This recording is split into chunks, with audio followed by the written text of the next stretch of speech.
Hi, I'm Jake. I'm here to talk to you guys, actually, if you want us to start the slides there, about Justin Bieber. We're going to pretend for now that Justin Bieber is a middle schooler at a one-to-one Chromebook school, okay? And Justin, like many middle schoolers, has problems exercising self-control when using his device in the classroom, right? So one way to make sure that Justin is using his technology appropriately is to start off the year by telling all the students what not to do, right? But I'm not in favor of that because that leads to a couple things. Number one, it gives the whole technology experience a negative connotation, right?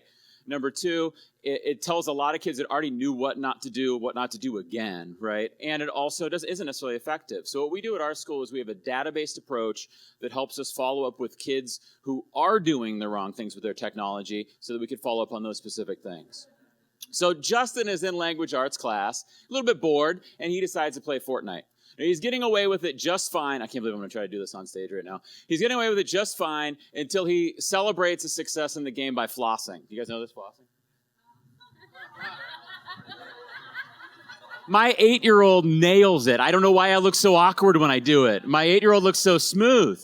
So anyhow, his teacher, Mr. Feeney, busts him playing the game because of that. Goes to our tech misuse system, which is a collaborative spreadsheet, and finds out this is Justin's first offense of misusing technology. So that's a verbal warning. So he records that. He talks to Justin about the specific thing he was doing wrong. Okay? Now, the majority of our students, more than 3/4 of them, never get that verbal warning. Okay? They don't need it. So why would we pester them about what not to do? And then, more than half of those kids that get that verbal warning don't have a second offense. So it's effective, but not for those ones. Justin, one of those ones, right? He's a risk taker. So Justin goes to math class, and Justin's like, you know what? I'm going to try this again, but this time I just won't floss. I won't floss either. Unfortunately, Miss Krabappel catches him. So Miss Krabappel goes to the tech misuse form and finds out that this is his second offense. The verbal warning wasn't working. It wasn't effective. So she better do something new. So step 2 is a detention. So she clicks on that link there. It automatically, using Formule, sends an email to our lunch detention monitor who gets this form to fill out to say if he attended or not. And it's pre-filled using a formula in Google Sheets. She clicks submit. Formule notifies the teacher as to whether or not they attended, and then emails our office assistant the official form that needs to go into Justin's file, okay, using Autocrat to do that. Okay, so that's the email that is generated for that. Now, the majority of our students, and there are Autocrat and Formule. Now, also, when she takes attendance, if the student did not attend, Formule generates an email to our principal, Mr. Belding, not really Mr. Belding, to tell him that the detention was skipped. Now, the vast majority, 97% of our kids never go beyond 2 tech misuses, but a kid like Justin just might. And something like a detention is not going to work with him. So why would we just keep giving him detentions if it's not working, right?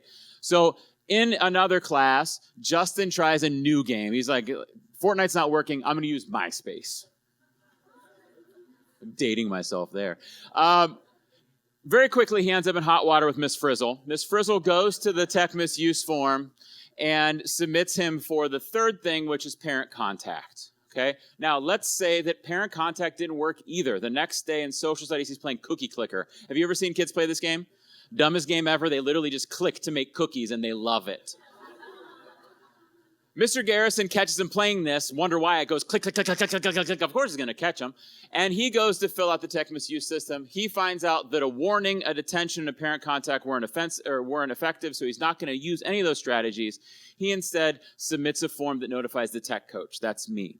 And this is my first involvement in this situation with Justin, which is wonderful because before I implemented this system, I was sometimes finding out at the warning stage. I'm like, I don't need to be involved right now. And sometimes I was finding out at like stage 10, and I'm like, whoa, I should have been on board for this a long time ago. So what I do with Justin is I have a talk with him, and I put him in restricted access. So I use a Google admin group, an organizational unit, that only gives him access to the apps and websites he should have access to. There was an ed puzzle I just showed on the screen. I'm behind my time. that he has to watch and respond to prove that he understands what's appropriate, and then I give him access back, because now I could trust him, right? Now, you might say, why didn't you just have everybody watch that video in the first place? Well, as you just saw on that screen, the majority of our kids don't need the video. They already know. Okay, so why would I do that? And second, you say, if you know how to make it so they can only access school websites, why wouldn't you just do that in the first place? Well, I want them to develop those skills, right? Okay, and that's what I do. So thank you.